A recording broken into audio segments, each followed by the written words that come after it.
Hello. I would like to call this meeting to order. We will begin by taking roll of the present subcommittee members.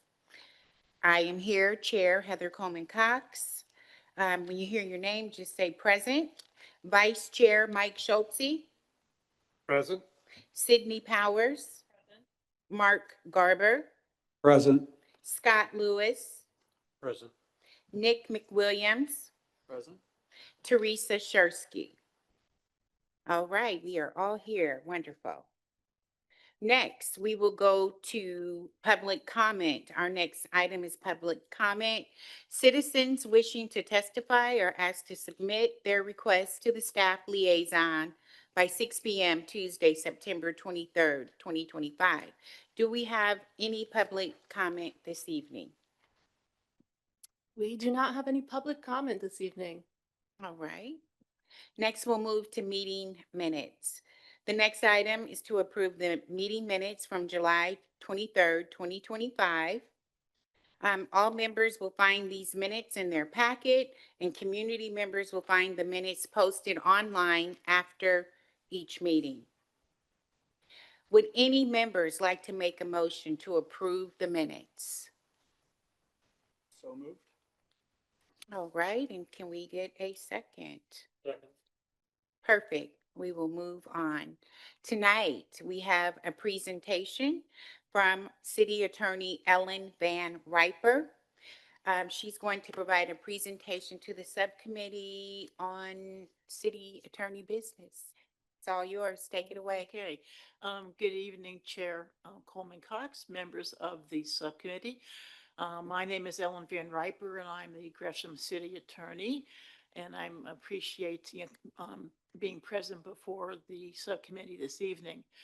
Before I begin the presentation, I just want to thank all of you for volunteering your time to participate on this very important subcommittee for the city. It's really important for us to have you assisting us with the public safety levy funding. Okay, now I'm going to be doing a presentation for you about Oregon public records law, public meeting law, and ethics. This is a presentation that I have presented to the city council. I guess it's almost a couple of years ago now. I presented a version to the planning commission a few months ago. And so what I've done is I've taken that presentation and tailored it more for the subcommittee. Now, there are some things in here that, may not seem to be, particularly germane to what you're doing on the subcommittee. However, if you should, consider, applying for membership or volunteering on other city, committees and subcommittees, maybe even run for city council, it probably would be nice to have this background information if you make those next steps. Okay, can you get me started, Chris? Okay. Tristan, there we go. Okay. All right, so as just gonna go. Let me see if I can hang on. Okay. Oh, there it goes. Okay, wait a minute. Okay, there we go. Okay. Sorry about that. Technical difficulties.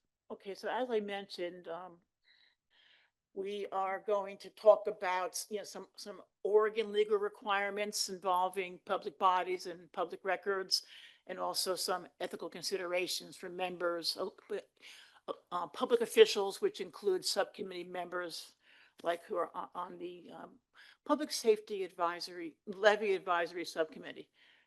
Is a long phrase. Okay, so the reason why we're doing this training for this body, and I've done it for other ones, is because state and city law require public officials, which being on the subcommittee, you are considered a public official for purposes of these laws.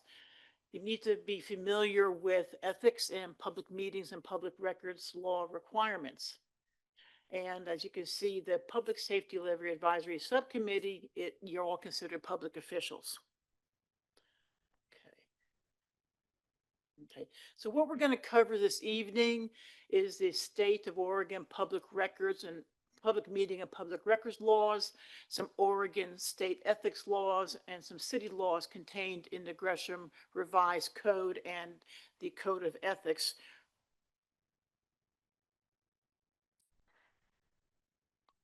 Okay, so your takeaways from this meeting should be that the Public Safety Levy Advisory Subcommittee is to conduct all business in sunlight. Supposed to be any decisions, deliberations, and recommendations should be made publicly during one of our meetings.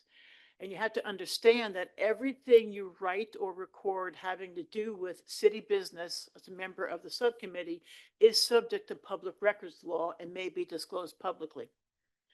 And I think the most important takeaway you would have from this training is that if you have any concern about ethics or any other issues like regarding public records, public meetings, please bring those questions to the office of the city manager, Larry, or to me personally, so we can discuss that with you and provide guidance before your next meeting. Okay, I'll begin with the public meetings law. The Oregon Public Meetings Law was enacted in 1973 in response to the Watergate scandal. I found this out when I went to a city attorney association meeting when I was asking about it, and someone told me that it came from Watergate. Like, okay. And so this law, together with the Oregon Public Records Law, which they go hand in hand, is the backbone of the state's policies of open government and transparency in Oregon. In sum, those two laws serve the purpose of having the public being allowed to know how the public's business is conducted. To that end, every person has the right to attend every public meeting of the city of Gresham, including the subcommittee. However, they don't have an automatic right to participate in every meeting, but they can be here, be present, and listen and observe what you do. And now, what is a public meeting? A public meeting is the convening of any governing or advisory body, i.e. this subcommittee, for which a quorum is required to make or deliberate towards a decision or recommendation on any matter or to gather information.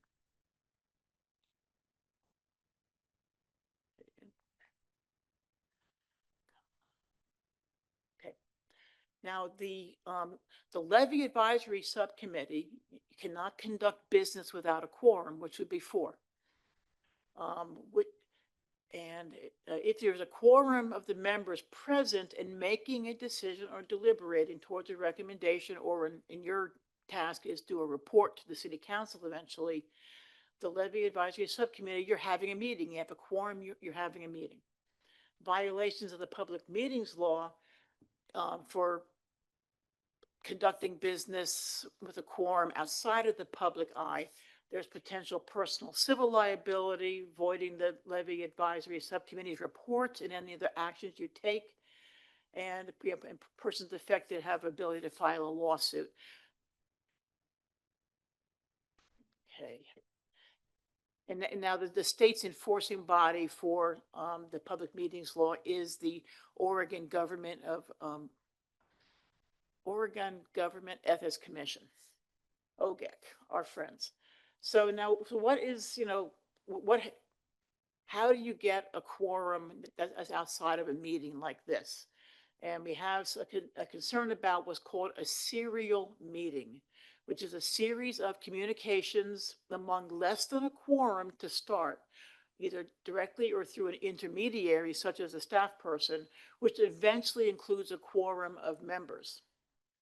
While the law specifically states that a quorum of public body may not meet in private for the purposes of deciding on or deliberating towards a decision, the city attorney's office strongly recommends that the Levy Advisory Subcommittee members do not discuss an agenda item or any other matter that might make its way before the subcommittee with any other member of the subcommittee, regardless of whether a quorum of members is present or not.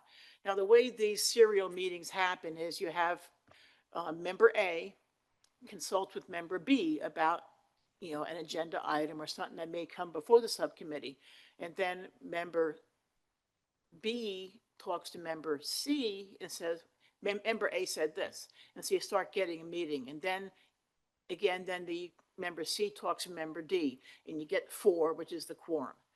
And you kind of be surprised at how easily that can happen. So, like, for example, texting and emailing your fellow committee members regarding a subcommittee business. And the bane of this is the reply all. I'm always telling the mayor and the city council when I send them an email of any sort, I say, please, if you have a question you want to ask me, don't use reply all, because then that can make a quorum inadvertently, but it does create the quorum. And so this is something we watch out for. You might not apply to this body per se, but it is something that we watch out for with all of our, the council, the planning commission, all the subcommittees, and any other boards and commissions we have. So now you're able to communicate with staff, and we encourage you to do so. But but you should only address emails to the staff you want to communicate with, but not to your other members on the subcommittee. The staff can reach out as appropriate to other members, to discuss things with them. But even staff, we have to caution ourselves to not say, well, subcommittee member Schultz said this. We can't do that. So we have to also check ourselves to make sure that we're not being the intermediary to create a quorum when we don't want to have one occur. Says, hey, the staff should not be the hub of the wheel for having a serial meeting. Okay, now let's turn to the public records law. This is also back from 1973. And similar to the public meetings law, it's one of the purposes of the public records law is to allow the public to know how the public's business is conducted. And the way people do this is to submit a form via a portal we have on the city website to the city recorder asking for certain documents. I would like to see this contract or this person's emails. That's all publicly available as long as it's connected to city business. And so when we receive one of those requests, the first thing we decided is this something that we can produce, without violating any law that we're required to follow. It's not something that comes from the city attorney's office that would be attorney-client privileged, or doesn't fall under categories in the Oregon revised statutes that exclude specific things from being produced. And once we do that, then we, go through them, and then for redaction, exclusion, whatever, and then they get produced by the city recorder's office. So public records include all writings related to the conduct of city business, which includes handwritten notes, text, social media posts, emails, reports, etc. So anything that can communicate information that's in our possession that we maintain and control is a public record.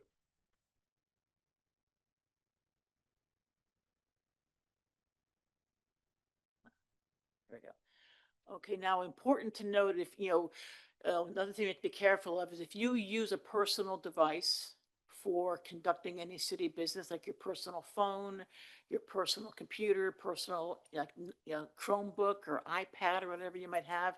If you have city business on that, then that is also subject to public records requests, and possibly having your device access to pull that information off, for production.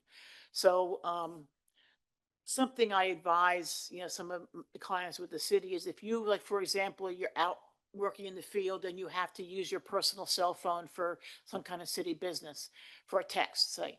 And I always advise people, you take that text and you forward it to your work email. That way it's in our system and can be identified in response to a public records request. And in that way, we don't have to ask you, can I look at your phone? So that's just something that we advise our employees to do that if they end up using a personal device. Okay. Okay, now we're going to turn over to some ethics law considerations. And as I said, the ethics laws, the public meeting law, the public records law are all enforced by OGEC. And the sanctions that OGEC can enforce are, range from, the lower end, the letter of education, a written reprimand, an explanation, or explanation, to the imposition of civil penalties and forfeitures. OGEC, you've probably seen them in the news recently, that they've been very active in regard to some open meeting considerations that other, bodies, also some conflict of interest concerns. And they're a pretty good watchdog on what we do.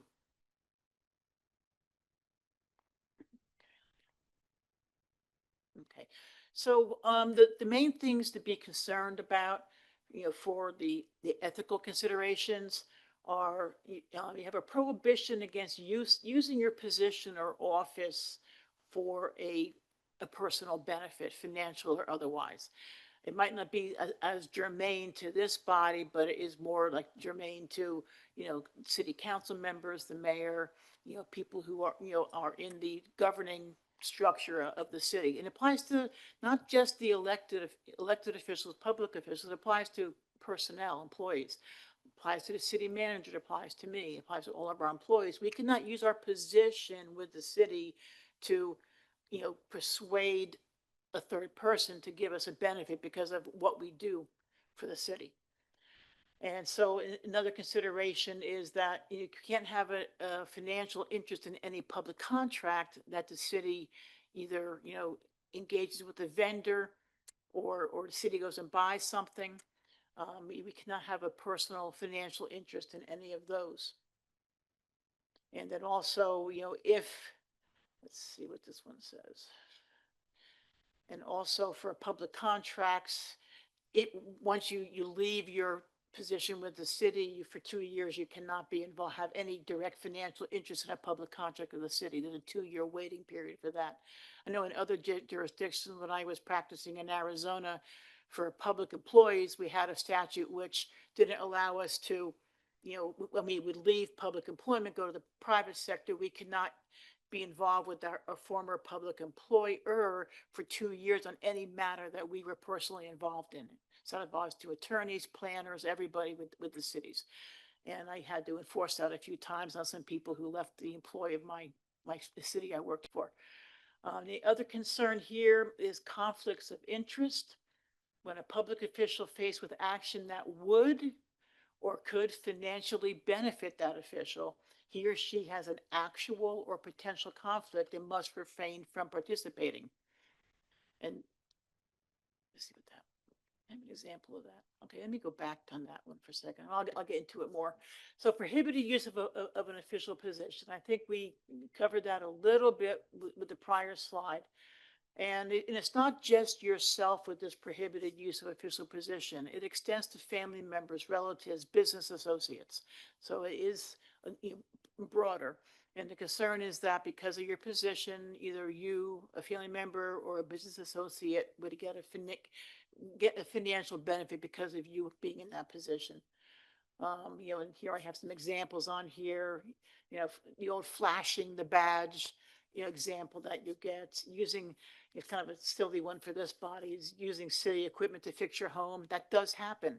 We have people who take home equipment and do their own yard work with it. Driving a city vehicle, for other than city business. These are real life examples of things that we see. Next one here.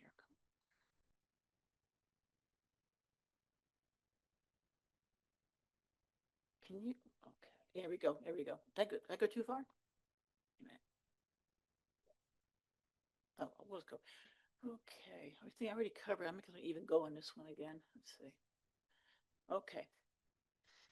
Let's see. So conflict of interest again is a would or could have a financial benefit, or you avoid a financial detriment by the action to be taken.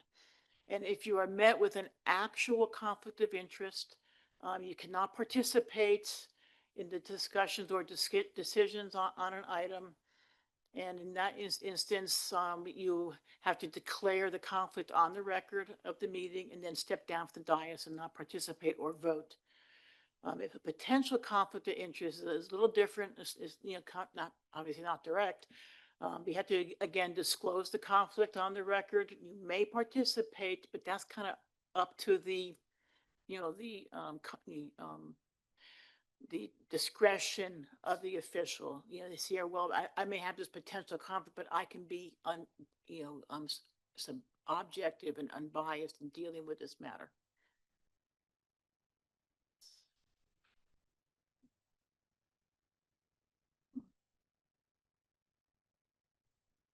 Hmm? Yeah, you do it. Okay. Okay, so in our part of the city council rules, thank you, Tristan.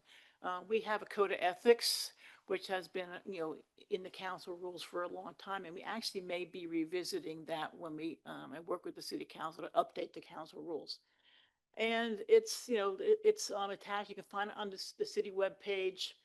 And the code of ethics applies to not only the city council, it applies to appointees of the city council, which would be subcommittee members, and includes anyone who's been appointed to a commission, board, or advisory subcommittee. And the code of ethics requires that the appointees follow the state ethics laws, for conflicts of interest, public meetings, public records. And in the code, this also spells out further guideposts for the conduct expected of the subcommittee members, which are basically obey all laws, including the ones that are applicable to public meetings, public records, and ethics. Avoid any appearance of impropriety in conducting your business as a member of the subcommittee.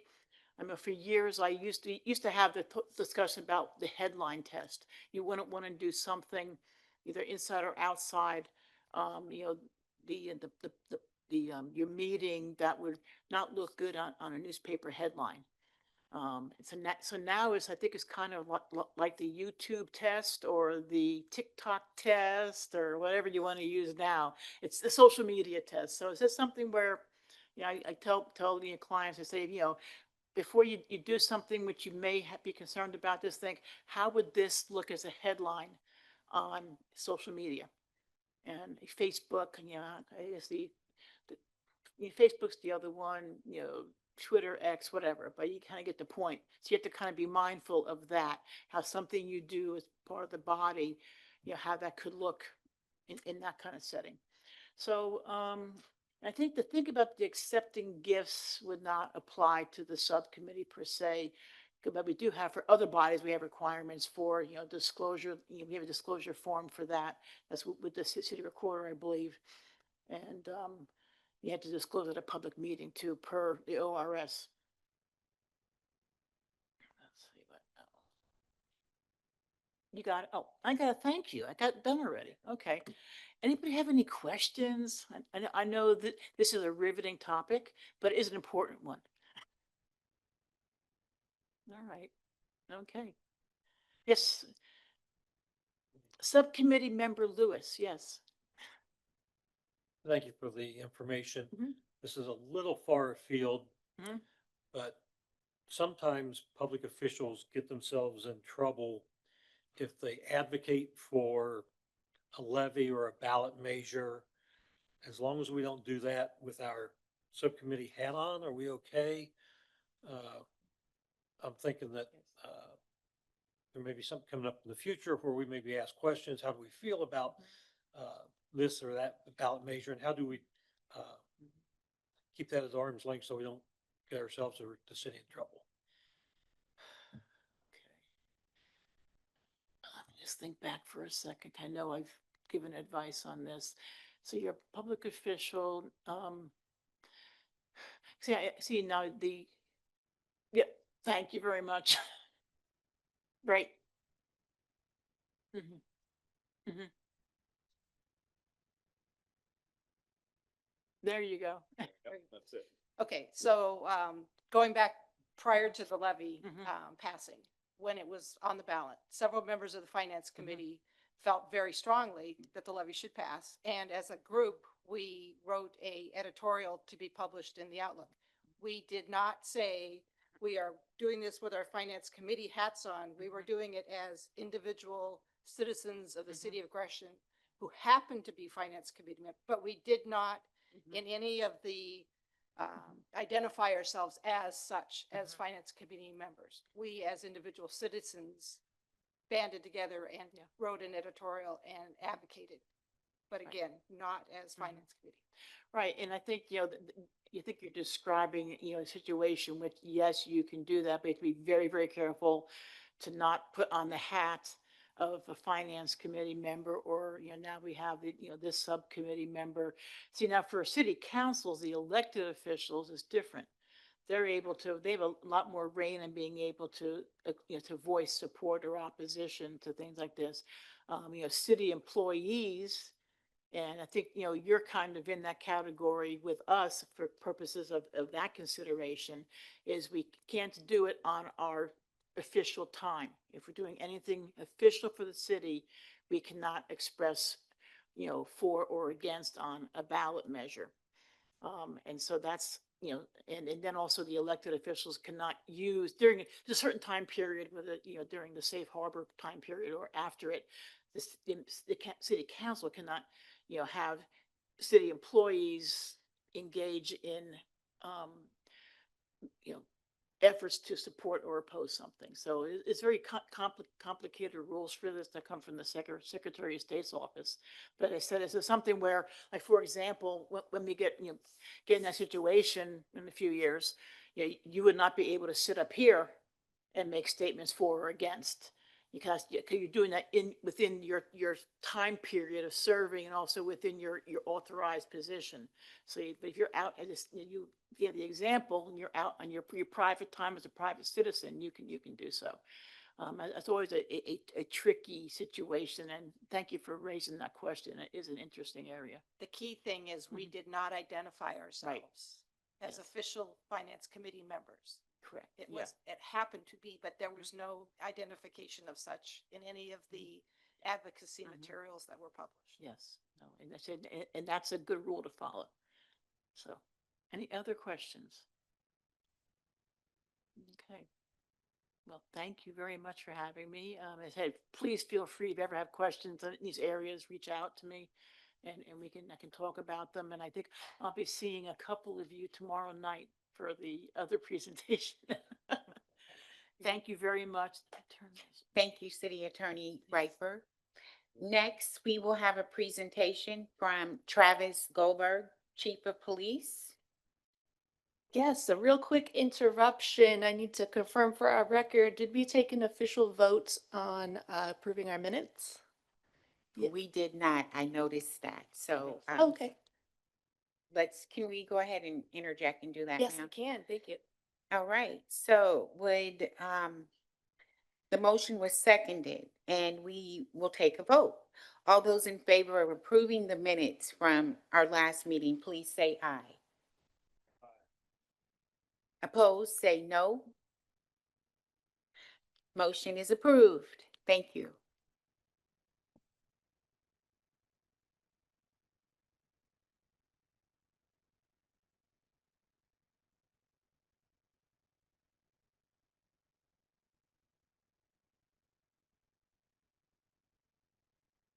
We good to go? Okay, so good evening. I'm Travis Gullberg, Chief of Police, and I am not going to try to use this. I'm just going to point and say next slide, because that seemed to work best. Again, good evening, Chair and committee members. I'm Travis Gullberg, Chief of Police for the City of Gresham, and I'm grateful to be here tonight to share with you. I know that the Fire Chief had an opportunity to share back in July, and now it's our turn. As a reminder, I'm going to be very succinct because we have a tour. We're really excited to show you, more hands-on what we're doing for the City of Gresham. So we're excited about the tour, maybe more excited about the tour than I am sitting up here and talking about this stuff on paper. And I know I want to be mindful of your time as well as mine. I came from Salem to here and still haven't been home yet. So let's get started. Are you ready to roll? So again, I think there's going to be a few takeaways from the night. I think the biggest one I want to say, and I continue to say it is how grateful we are for the safety levy. 32 years in the making, and you'll hear in a bit more about what it's doing for us or what it's already done for us. And I know that the fire department feels the same way. I think also, as I shared tonight, there is going to be at least a few opportunities where you're going to say, that doesn't sound very good. But truly, I am optimistic. I am optimistic about where we're at now and where we're headed. Yes, I think all of us recognize over the course of the last 4 to 5 years, not only law enforcement, but fire, medical services, and many industries have struggled, both with staffing and budgeting and coming out of the COVID experience. And we're getting back on our feet. And what I can say is, truly, the levy has a big impact on that. But also, I want to give a quick shout out to my staff. In fact, Sarah, who's sitting over here, who put this presentation together, and the many other employees that are right now serving your community, that are really the backbone of how we get our work done and do it in a way that benefits the community. You can go to the next slide. You already did. Wow, you like as if you knew. So here's just a real quick snapshot of what we do as a police department. And what I would say to begin with is I think Teresa and Michael had an opportunity to hear our budget presentation. This is going to kind of mirror that. I think you guys got an earful of what we do. But certainly I'll leave plenty of time for questions and answers, because I think sometimes it gets left out and there's more questions than what the presentation provides in terms of information. And so, what we typical traditional law enforcement is to respond to emergency calls for service, or dispatched non-emergency calls, or self-initiated activity. But traditional law enforcement has transitioned over the years, and there is a higher focus on other work that we do that connects the community to services or provides opportunity for crime reduction efforts. And so I like to share, not only do we do the traditional law enforcement work where we're providing, 911 response or response to non-emergencies, or creating calls ourselves by doing such things as traffic enforcement. We're also doing work around stolen vehicle operations, trying to reduce stolen vehicles, retail theft missions, where we're working collaboratively with our system partners to reduce, and our business partners to reduce retail theft as well. So I think it's important to understand that while those traditional law enforcement functions still exist, we've transitioned into a more what I like to say global response or wraparound response for services, not only just from an enforcement aspect, but what can we provide to the community to ensure that everybody has a chance to thrive. You've already moved on to the next one. You're keeping me succinct. Wait, go back one, a little bit too fast. So if you could go back to the one before, I want to reiterate too, we're a full service law enforcement agency. That's important to recognize, because what that means for you is that we can provide pretty much every service that you would need to do in a modern policing agency. And you can think about, that's a police officer to a detective, to records management, to property and evidence control. But even more importantly, not all agencies have a crime scene investigator, or in our case, we have multiple crime scene investigators. And I can tell you, because they've been used not only through our system, but we also have a partnership with the sheriff's office where they pay for half of one of those positions so that they have a service, because they don't have it. I can also tell you that outside jurisdictions, including the feds, the FBI, have used our CSI group, and really they're regionally recognized as one of the best work groups in the area. And in fact, they got an award for a significant investigation involving a serial murder case, and the work that they did around that. So very proud of them. Again, highlighting the work that our individual employees do. What that means is we're 24/7, 365 every day of the year. And our guiding principle is keeping our community safe. That is truly what we do. Everything we do is designed to reduce harm, to mitigate risk, and ensure efficiency. And what I want you to take away from all this is we're guided and grounded in state and national best practices. So there is some of that is not necessarily required by law. However, it's the best practices for the industries, and we try to not only meet those, but actually exceed those expectations. I came back from Salem, super tired, but I walked into my office, and the first thing I saw was that our agency, and this you're getting a preview because the council is going to get this, and we're going to actually make a presentation at the council. But you're getting a little spoiler alert.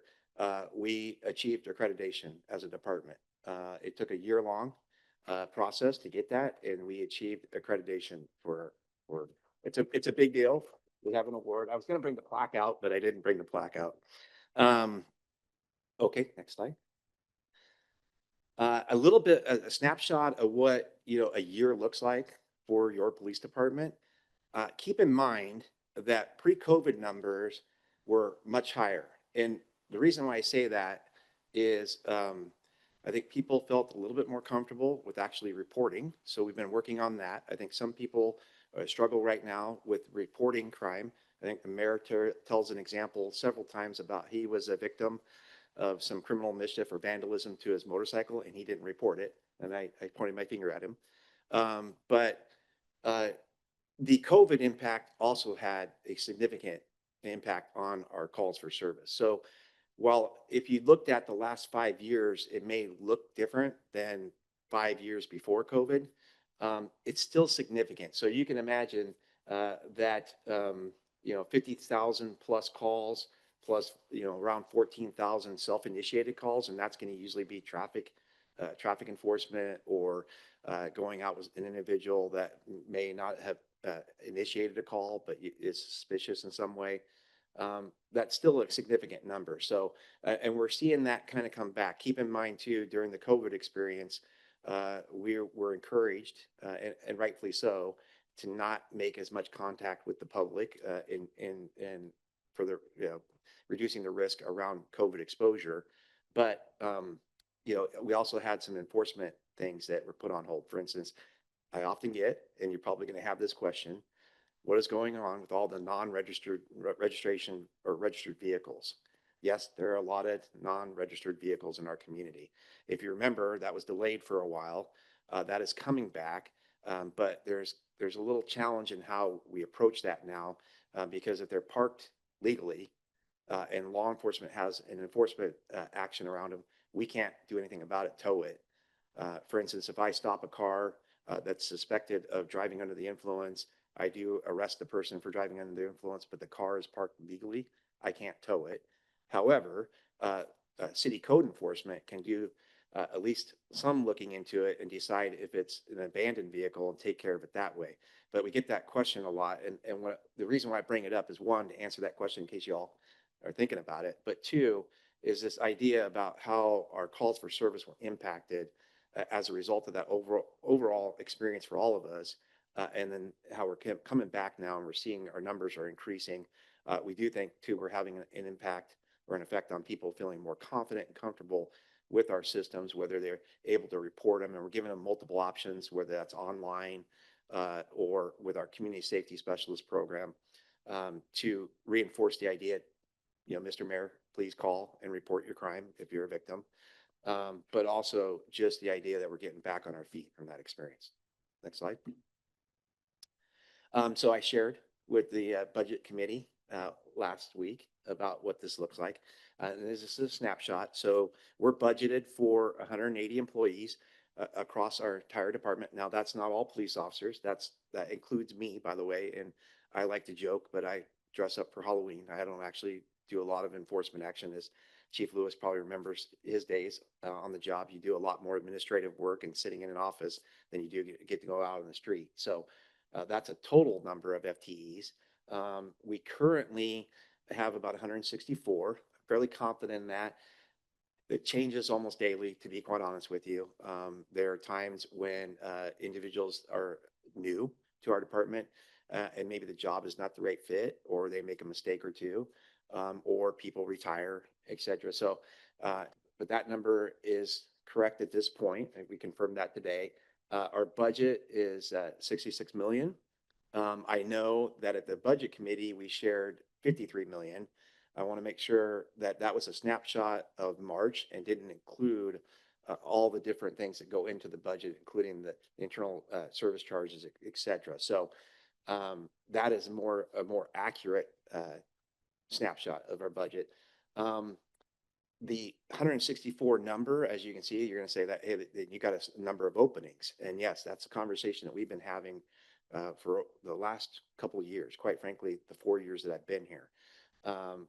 Typically, historically, police departments would see about a 4 to 7% vacancy rate. Pretty common, you know, as you're getting new people coming in and you're getting them trained up, you'd have people retiring that have done 25, 30 years of service. We did see around that COVID time period, that 2020 to 2025, a rise in that number to something of double digits, which at one point was quite concerning because we actually had 20 vacancies.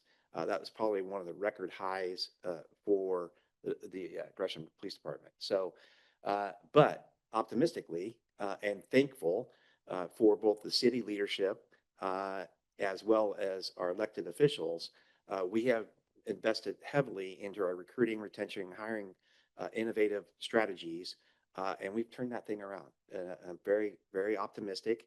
I often don't like to get ahead of myself and very reserved, but I suspect by this time next year, we will be telling a different story. And even as early as October, we could be into single digit vacancies within just the police officer position or role, where we haven't been for 4 years.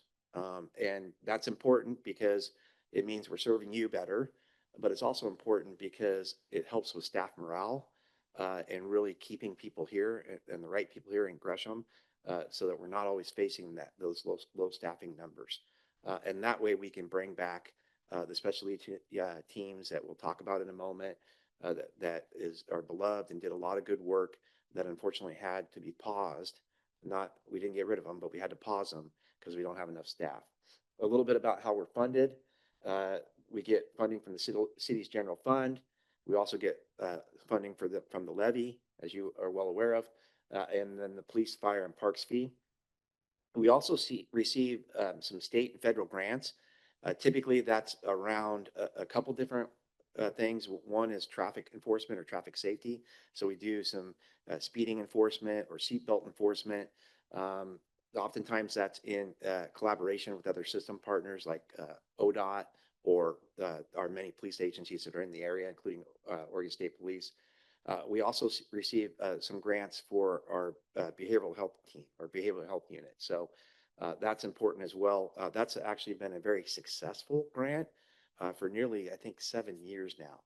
And I think if you haven't heard the work that they've done, at some point, we probably should bring that group in and have them tell you a little bit about what they do. So you hear that directly from our officers that are placed with clinicians and co-respond. And then finally, we get some donations to offset cost, as I shared with the budget committee. Those are important because oftentimes those donations go to things that we wouldn't otherwise be able to fund.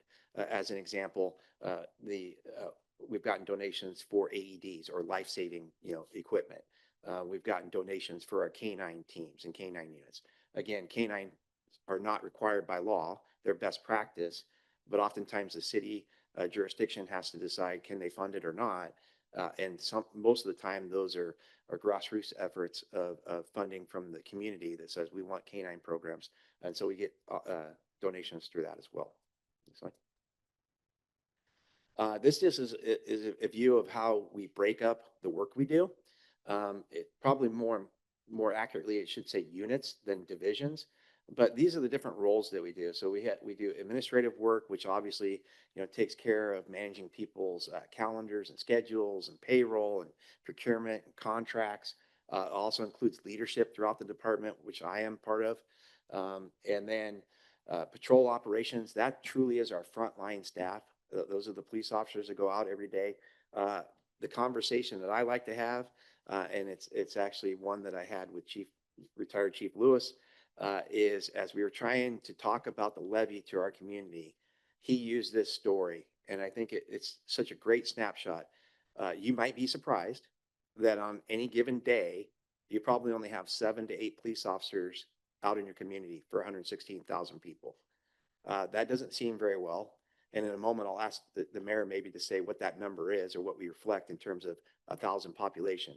But the story is that Chief Lewis said, imagine going to a McDonald's lunch time and you have the McDonald's restaurant serving who knows how many customers for about a couple hours of lunch.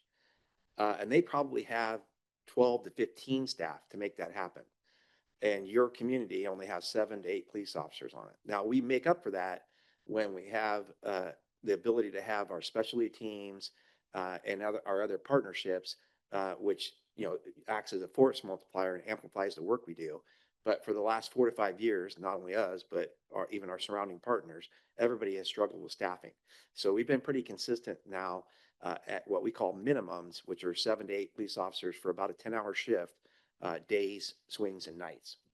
Again, I talked a little briefly about our evidence and property control group. We have a team of about 4 people to 5 people in that group. And as you can imagine, not only do they go out and process crime scenes, they're also just dealing with everyday property and evidence that comes in on every call or possible call, as well as taking care of the chain of custody with that evidence, and then at some point either disposing of it or releasing it back to the community member per law.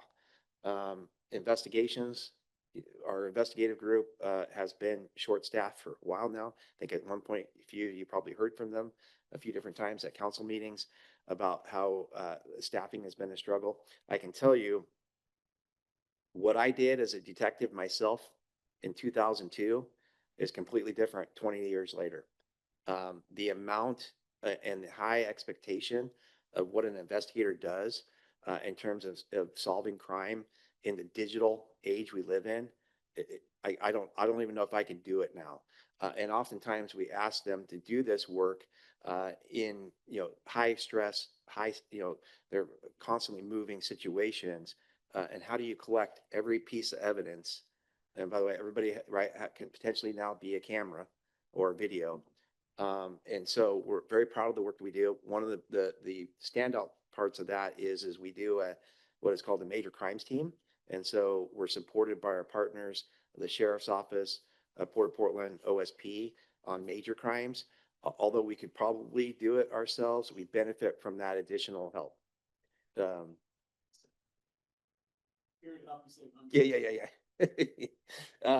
And then just to kind of finish off real quick, professional standards, they're truly our guardian of our integrity. They're all about accountability and transparency. They handle complaints. And that is a very small group. I think the budget heard it's literally one person. And then we support them in the role that they do, but it's important to have our community have the ability to contact us and file a complaint. And then our records management team, which is, by the way, a 24-hour service. They provide not only support to the community, they provide support to our officers 24/7 with every document you can think of. And then, as you heard from the city attorney, there's records laws, records retention laws, keeping that information, and how do you release it appropriately, and then also dispose of it at some point. Our hiring and recruiting and training team is, here, I'll give you an example of that, the work that they're doing. We have 10 people right now at the academy. I think that is, other than the Portland Police and OSP, which are very large organizations, that is the most of any department within the state right now. So we are actively hiring and trying to fill our gaps. And then it feels like every time we get there, somebody retires, but that's a different story. And we have 7 people right now within our training system that are actually doing field training. So they're back from the academy, and that takes a while. I'll talk about it in a moment, what that looks like. We have a very robust PIO and communications team. And then I'll talk a little bit about our specialty teams. Next slide. So our specialty teams. So as I talked about how, we have the traditional police work response, but then we benefit from our either partnerships or our additional work, special work, to amplify the work we do, but also as a force multiplier. And several of these teams, unfortunately, are on pause right now because of staffing. But keep in mind that some of the teams that I'll talk about, or some of the skills, more importantly, or probably more appropriately, are special skills that our staff who hold, even though they're already doing another function. And fire operates the same way. I think you heard from the fire chief. So some of these they're not full-time positions is what I'm getting at. You may have a police officer who also is trained or skilled in 3 other things that they may be called out in an emergency situation or for when we need additional help. So for instance, the first one there is the UAS or drones. More commonly, we have several pilots. They're trained much like pilots are, although they don't fly a plane, they fly a drone. The mayor kind of laughed there for a moment. But that's not a full-time team. So we either have police officers who are on patrol, who have drones in their vehicles, or as you're going to see tonight, I'm super excited about, is our drones as first responder program. We have drones on top of the building. And you're going to see all that. It's really cool.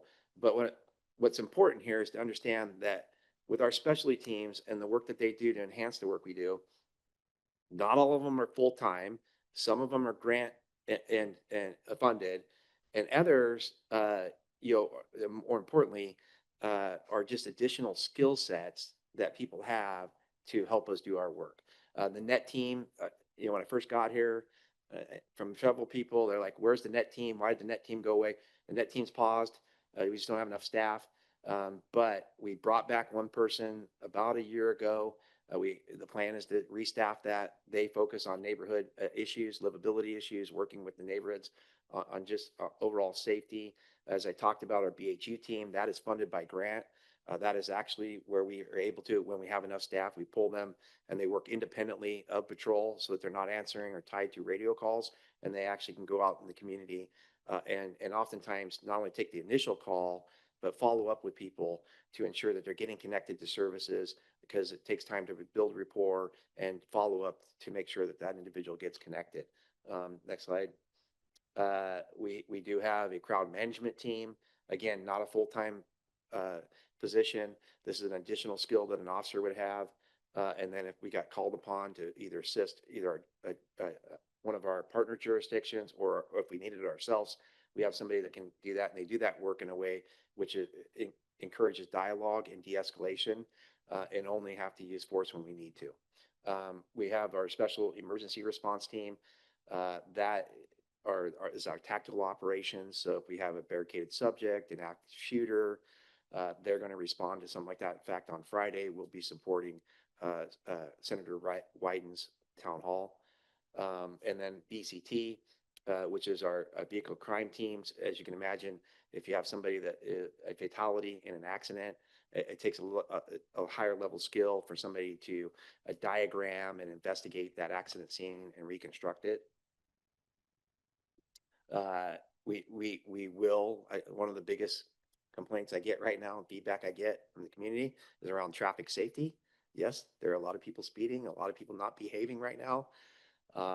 We do not have a full-time team like we had.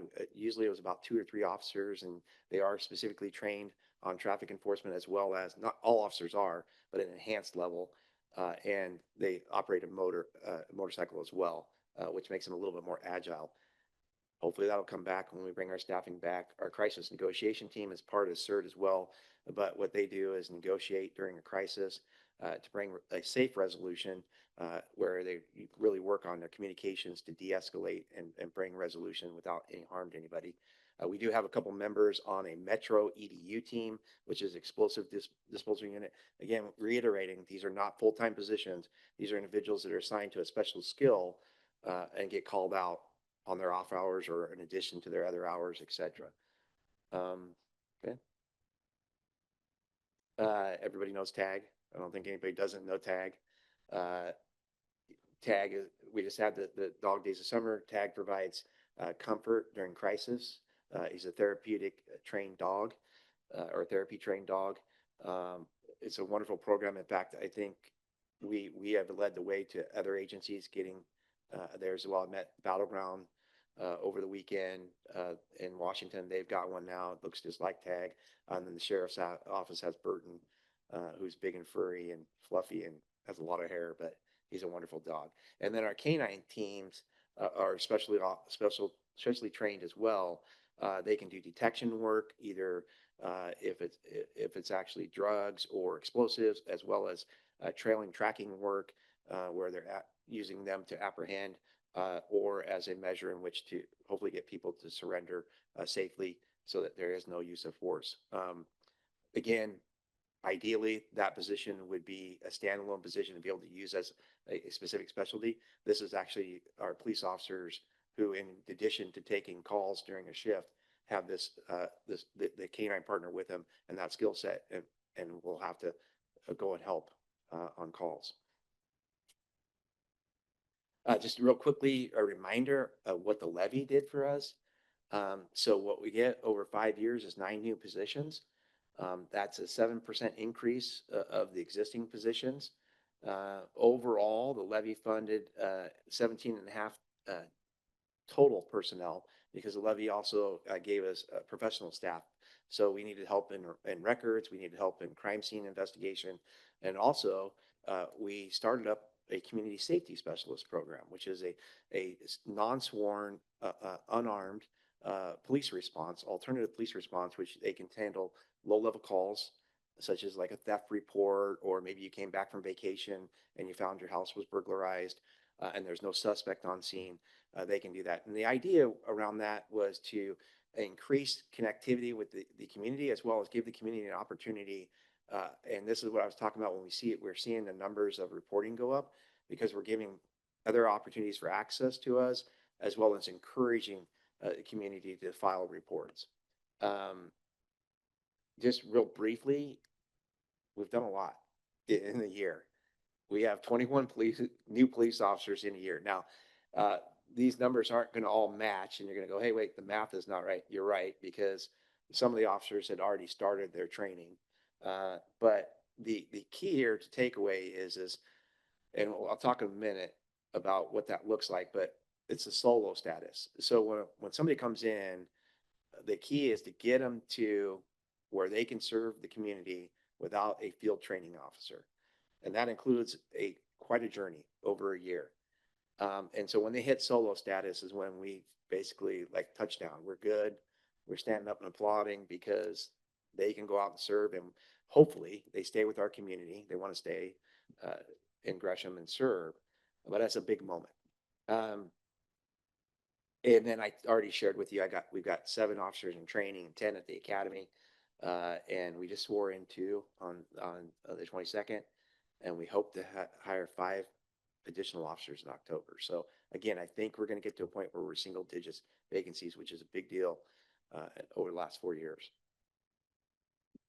This just kind of gives you an idea of what we look like. I think what the takeaway I want to go say to you here is that while we have 164 people in our system, not all of them are operational.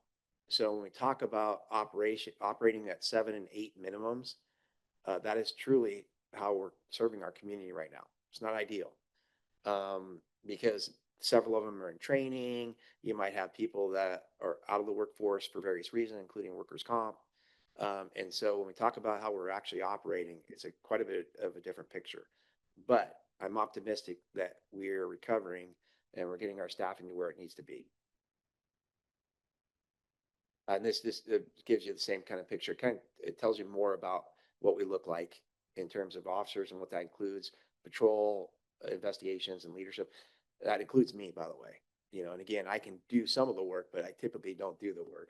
And then what our professional support staff look like. It's not, you might think administration only, but the reality is it's our community safety specialists, it's our crime investigators, it's our records people, and really the backbone of all the work that gets done behind the scene to make sure we get our work done.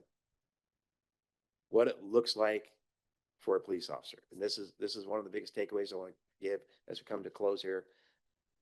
Somebody gets sworn in, Within 90 days, we have to get them to the police academy per law. The police academy is about 16 to 17 weeks, depending on if you have any holidays. And then you got field training, which is about 5 months. And so on average, it takes 10 to 12 months, if all goes well, once you've hired a police officer, to get them to solo status so that they can serve your community. That is the challenge. Now, the COVID experience resulted in about a 6-month backlog at the academy. They've overcome that. We also struggle with our hiring, recruiting, retention. We've overcome that, but this remains consistent, which is you can't just hire a person today and give them a gun and have them go out in your community tomorrow and start serving. Same with fire, right? And so it is a very long process. It challenges us, but we want the right people to be serving in Gresham and have them properly trained and ready to serve you. So that's the takeaway here. A little bit of just looking ahead, what we're focused on. We're not going to stop recruiting, hiring, and training and retention. We can't. When I first got here, we did that for about 14 months and it got us way behind. And so we've remedied all that, but that's got to be our focus. And tonight you'll see a little bit about what we're doing around technology and leveraging technology, enhancing the work we do, but also filling the gaps when we don't have the staffing. And then a lot of focus on officer wellness so that we keep the people that we have here in Gresham and they stay here and want to serve. With that, I think I'll open it up because we're right at 7 and I want to go get get you guys a tour. Are there any questions from the subcommittee? I just have one question and just trying to get the numbers straight in my mind, but I think what I'm hearing is that you're bringing all these people on board, but with attrition, right, as we sit here right now, we don't necessarily have more officers on the street than we did, say, a year ago. Is that accurate? Yeah, I think yeah, thank you, committee member. I think that's accurate. You know, we spent 3 years being +1 equal -1 for our hires versus attrition. And attrition can be any number of things, retirements, etc. And I challenged our staff this year to be +10. And we're on pace to be +10. Now that's just with the hiring process. To your point, operationally, if it takes a year to get all those people that we're hiring up, we don't have them on patrol right now. That said, our staff are burdening that load with a lot of mandated overtime. And we hear about it a lot. And so we're trying to be focused on how we can support them, especially around wellness, and ensuring that they don't leave and create even higher vacancy rates. So it's a challenge. So would the levy funding be helping to pay for the overtime then? No, the levy funding actually added additional, positions. The challenge is, and that last slide is more important, is that it takes 10 to 12 months to get them there. The other takeaway of the levy was it retained 26 positions. So it kept us whole and gave us time to get these individuals hired and out on the street. But we're already seeing some of the benefits, which was we were able to bring back at least one person on the net team. We did have the school, at least one school liaison, school resource officer liaison last year. So we're doing a lot of that work. And then, we're also ensuring that we better serve through partnerships and special missions. Again, staff is burdening a lot of that workload, but what's coming is we're going to have a lot more people in the system. And so I'm telling I'm going to feel a lot better this time next year. Thank you. Yeah. If there are no more questions, we'd like to thank you, Chief Goldberg, for your presentation. Yeah. Next, we will move to committee business. Are there any other items of discussion anyone would like to bring forward?